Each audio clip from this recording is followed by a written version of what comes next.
She's been on the potty 25 minutes. Won't get off, won't go. I just smelled it. Fifth accident today, and she turned her face away from me. Slow down. You're looking at her age, but the signs aren't even there yet. Wait, what? She's 2.5. Everyone says it's time. 3 body signals beat her age every time. But first, tell me which one you skipped. Skipped? I didn't skip anything. Every parenting group, every aunt, every random person at Costco told me, it's time to train her. Those 6 words. It's time to train her. That's the biggest trap in potty training. They put the focus on your timeline, not her body. But my coworker's kid was done at 18 months. 18. Your coworker's kid was trained at 18 months. That is not the same as her body being ready. 2 completely different things. How is it different?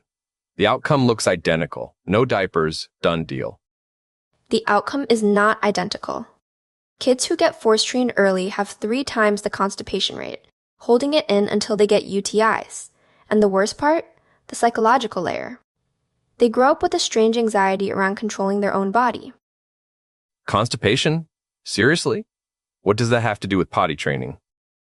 The logic is simple. Her body isn't ready, and you push hard. When she fails, you frown, you sigh, you sound impatient. The next time she feels the urge, she's scared of disappointing you. So she holds it in. Once, 10 times, 100 times. Her gut loses sensitivity. 5 years of constipation. Oh God, I sighed about 8 times yesterday. She remembers every single one. Okay, so what does ready actually look like? If age isn't the marker, what am I looking for? 3 signals. Lock them in. Signal 1.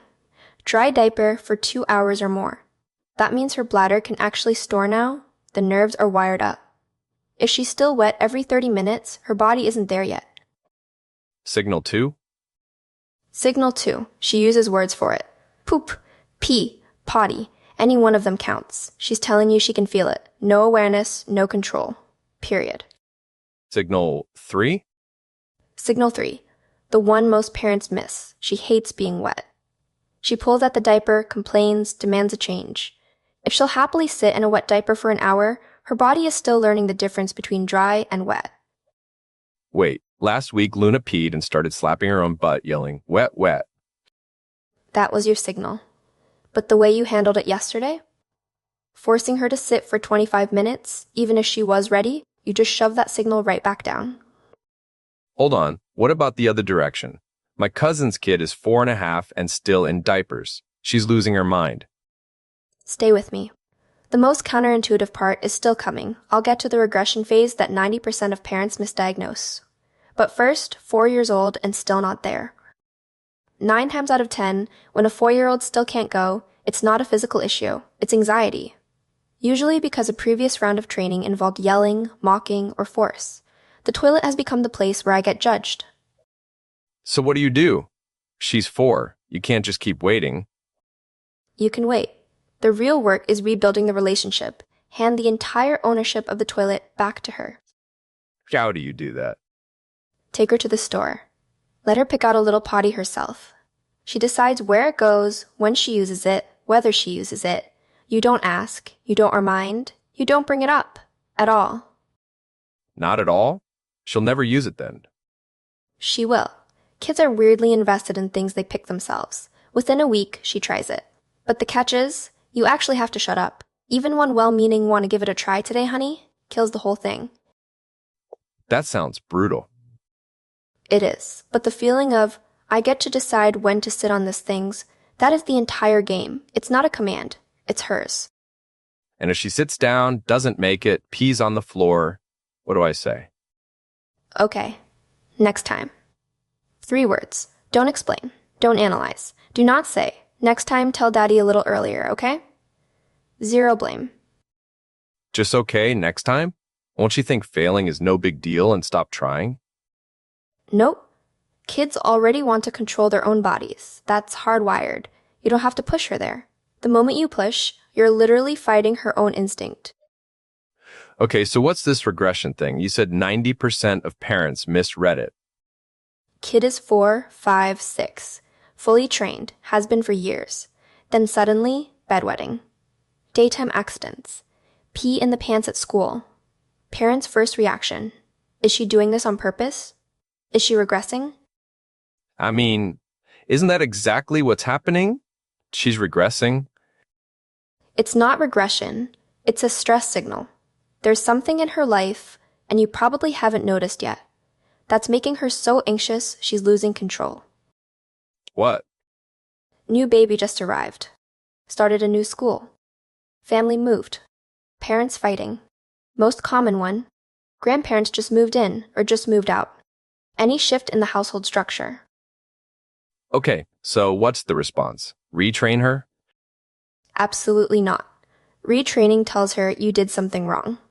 She's already drowning in anxiety. Pile shame on top of that, and you turn a 6-week problem into a 6-year one. So what do you actually do? You handle the source. Extra hugs. Tell her, no matter what happens, mom and dad are right here. Make her room or her bed feel like a safe little fortress again. Regression usually clears on its own in 2 to 4 weeks. And if it doesn't? Past 6 weeks, see a doctor.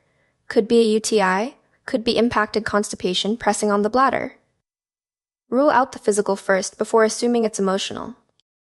One more. Luna uses the toilet fine at home, but the second she sees a public restroom, she goes nuclear. That's a totally separate thing, right? Super common, and yes, it's separate.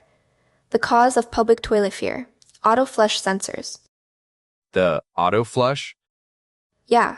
She sits down, shifts a little, and the toilet suddenly roars and flushes underneath her. To a small kid whose body is still on the seat, she genuinely thinks she's about to get sucked down. One time is enough to scar her for life. I've never once thought about it from her perspective. The fix? Carry a sticky note or a small piece of paper in your bag. Cover the sensor while she sits. Then she gets to press the flush button herself when she's done. Control restored. A sticky note solves a 5-year trauma. See? The whole thing isn't she can't go. It's she doesn't feel like she's in control of her own body. That's always the real problem. What about older kids? 6, 7, occasional bedwetting, scared to do sleepovers with friends. Also stress. 9 times out of 10, yes. But at that age, there's one more factor. They're too busy or too hyped during the day, they forget to go. Get home, body relaxes, bladder catches them off guard. How do you help with that? No big drinks, 2 hours before bed. Last thing before bed, you go to the bathroom together. Doesn't matter if nothing comes out. You're building the ritual. And whatever you do, never, ever say, "Don't wet the bed tonight." That sentence is the trigger. The last thing a kid who wets the bed needs is a reminder that she wets the bed. Exactly. Okay, so circle back. Yesterday, those 25 minutes. How do I fix it? Tonight, you go home, you put a little potty in the corner of her room. You say one sentence to her, "This is yours. You use it when you want to." Then for the next 2 weeks, you do not say one more word about it.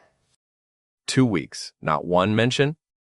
Not one word. Not even want to try sitting on it today? She needs time to separate the potties from dad's stressed out face. Got it. I also think I owe her an apology. Apologizing is great, but use words she can understand. Don't go with the grown-up version. "Daddy got a bit anxious yesterday. I'm sorry." What do I say instead? "Yesterday, Daddy made you sit for a long time. You were not happy. That was Daddy's fault. The potty is yours. You use it when you want." 3 sentences. Crouch down. Eye level. Say it, then walk away. Crouch down. Crouch down. A sorry delivered from above her head and a sorry delivered at her eye level. Those land in her body as 2 completely different things. Wait, what about much older kids? Like 8, 9, where they hold it because they don't want to use the school bathroom. Same principle. Same principle, different surface. Whether she's 2 or 12, the issue is always, do I feel in control of my own body in this space? At 8, it's the school bathroom being gross, loud, or having no privacy. Same fix. Give her ownership. Pack wipes she chose. Talk her through what she can do. The body's the same. The control question is the same. Whether she's 2 or 12, same principle. Always. Why does this thing, of all things, matter so much long term? It's just a toilet. 30 years from now, AI will write her code, draft her emails, plan her vacations. But there is one thing AI can never do for her: say no when her body says no. The kid who learns at 2 or 3 that her body belongs to her, that kid grows up able to walk out of a bad job, push back on a creepy boss, leave a relationship that isn't right. That root gets planted right here, on a tiny plastic potty. From one toilet, you get an entire grown adult who can say no. That's the actual lesson. It looks like potty training. It's not. What if I crack and try to push her again next week? 5 second breath. 1 sentence in your head. This is her body, not my timeline. This is her body, not my timeline. Say it every single time the urge to rush her shows up. Okay, let me summarize. 1. Watch the signals, not the calendar.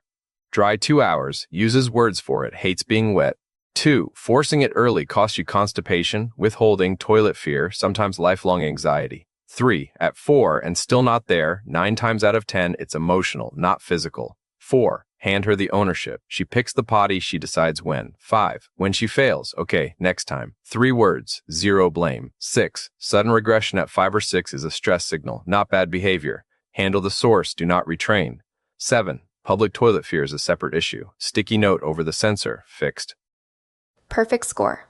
Your homework. None of this gets taught to Luna. You just do it. She'll notice you changed. That's the whole point. If any part of this hit a nerve, drop a comment with your kid's most cursed potty story. We need to feel less alone. And tonight, when you put that little potty in her room, say the 1 sentence and walk out. Do not turn around. Do not check on her. Just leave. Potty training looks like a physical milestone. It isn't. It's the very first lesson she ever gets in. I am the boss of my own body's rhythm. Master that at 2, and you've handed her the skeleton key to every boundary she'll ever set as an adult. Don't rush the milestone. Hand her the key.